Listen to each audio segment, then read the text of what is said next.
Let's make a magnetic closure notebook today. A5 version. I'm using my Epson L11050 converted to Inkrite pigment ink together with vinyl matte sticker paper. Next, I'll print my notebook inserts on A5 pre-cut paper using my Epson Workforce printer. Now let's prepare our chipboards. For this project, you'll need 4 pieces of chipboard, preferably around 1 mm to 1.5 mm thick. This spine size works for around 80 pages of 80 GSM paper. Feel free to adjust it depending on your page count. Next, grab your front cover and flap chipboards. Place one magnet on the front cover and another on the flap. Before attaching them, double-check that the magnets attract each other when the notebook is closed. Next, I'm trimming all of my printed pages using my Officom guillotine cutter before we start assembling the notebook.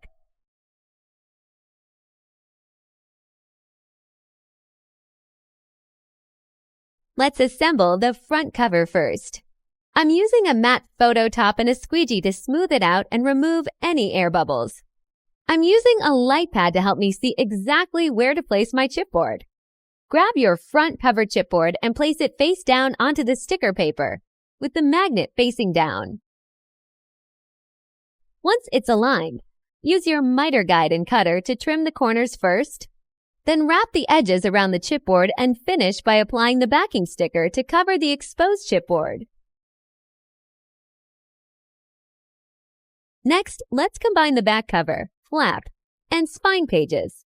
Carefully align all the pieces first, then stick them together to create one continuous wraparound piece. For this example, I'm using a photo top roll.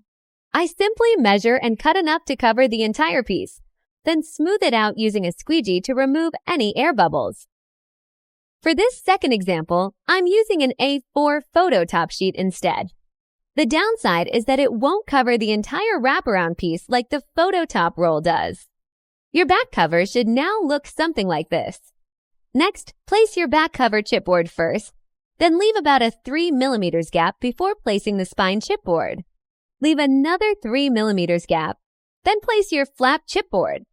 Make sure the magnet on the flap chipboard is facing up before attaching it to the cover.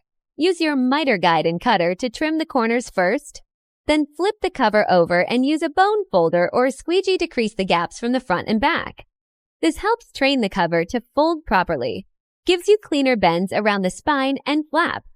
Slowly bend the cover along those gaps and work it back and forth a few times, just to make sure everything looks nice and clean once the notebook is assembled.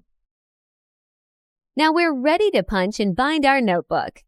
I'm using my cinch binding machine, but you can use any binding machine that can punch through thick chipboards.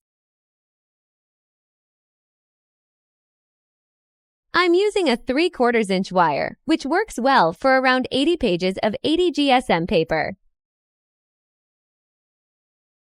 And we're done!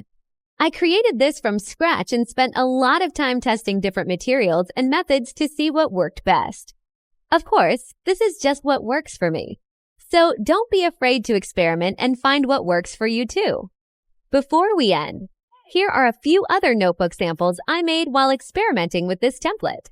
Some of these designs are actually included in the template, so you can try making them too. Happy crafting, and until next time!